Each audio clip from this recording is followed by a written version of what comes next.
इतिहास में तो भाई बेशुमार जीतों की कहानियां हैं, है ना? लेकिन सोचिए, क्या कोई ऐसी जीत भी हो सकती है जो असल में एक हार हो?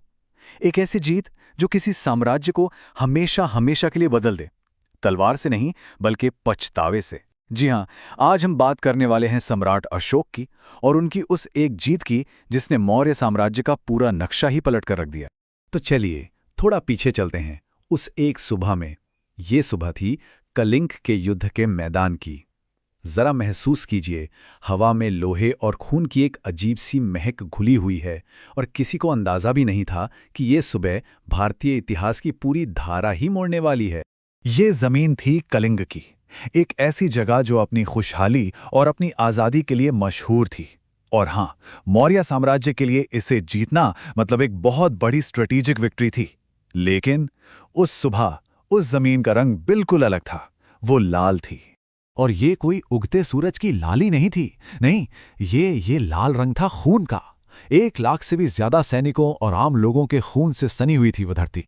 तो अपनी सल्तनत को बढ़ाने की इस सबसे बड़ी कामयाबी के बाद हजारों लाखों लाशों के ढेर के बीच सम्राट अशोक खड़े थे।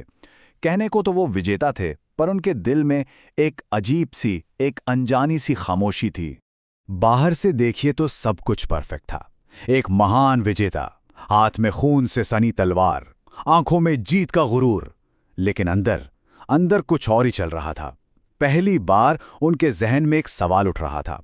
एक ऐसा सवाल जो जीत के हर जश्न, हर शोर पर भारी पड़ रहा था। वो अपने चारों तरफ फैली तबाही को देख रहे थे और बस एक ही सवाल उनके दिमाग में गूंज रहा था। आखिर ये सब किस लिए? क्या कीमत चुकाई है इस जीत की? और ठीक उसी पल, जब सम्राट अपने ही ख्यालों और सवालों के जाल में फंसे हुए थे, एक आवाज ने उन्हें झंझोड़ कर रख दिया। एक ऐसी आवाज जो सिर्फ अशोक को नहीं, बल्कि आने वाले पूरे इतिहास को बदलने वाली थी।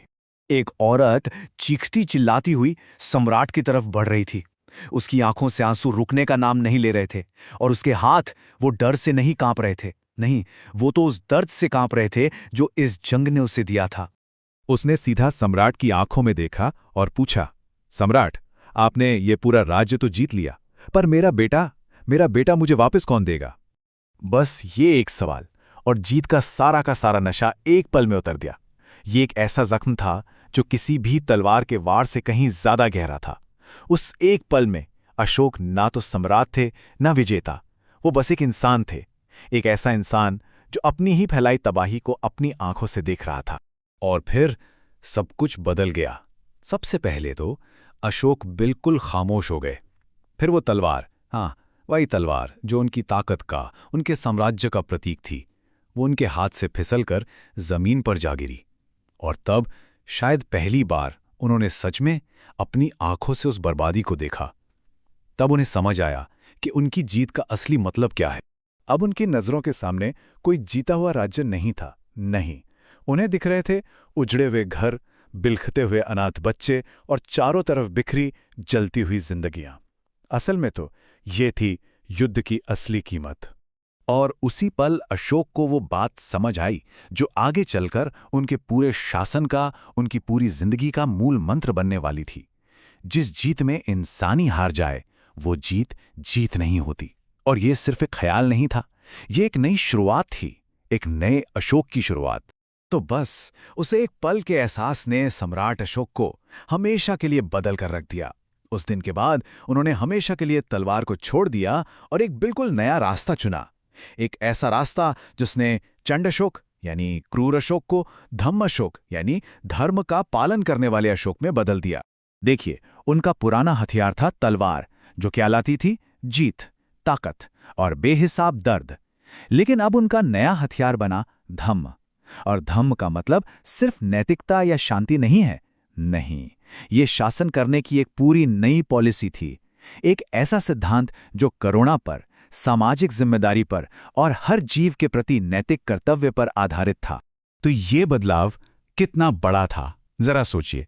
जो पहले एक विजेता, एक कॉन्करर कहलाता था, अब वो एक सुधारक, एक रिफॉर्मर बन गया।